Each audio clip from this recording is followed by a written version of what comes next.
একটি শান্ত গ্রামে থাকত নীরব নামে এক মানুষ। সে খুব গরিব ছিল, পরনে ছিল পুরনো কাপড়, কথাও বলতো কম। গ্রামের মানুষ প্রতিদিন তাকে দেখলেও খুব কমই কেউ তার জীবনের দিকে তাকাত। প্রতিদিন ভোরের আলো ফোটার আগেই যখন পুরো গ্রাম ঘুমিয়ে থাকত, নীরব হাতে করে অল্প কিছু চাল নিয়ে গ্রামের ফাঁকা রাস্তা ধরে হাঁটত। কোনো শব্দ না করে সে মসজিদের সামনে চালগুলো রেখে দিত এবং নীরবে ফিরে আসত।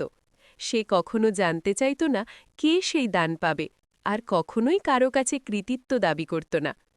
একদিন গ্রামের কয়েকজন ধনী লোক বিষয়টি লক্ষ্য করল। তারা নীরবকে ডেকে জিজ্ঞেস করল, তুমি নিজে কষ্টে থেকেও কেন দান করো? নীরব শান্তভাবে হেসে বলল, আল্লাহ শুধু হাতে দেন না, তিনি হৃদয় দিয়ে দেন। যার হৃদয় ভরা সে কখনো গরিব হয় না। এই কথাগুলো গ্রামের মানুষের মনে গভীরভাবে দাগ কাটল। সেদিন থেকে সবাই বুঝে গেল, আসল ধন টাকা নয়, মানুষের দয়া, ভালোবাসা আর নিঃস্বার্থ মন।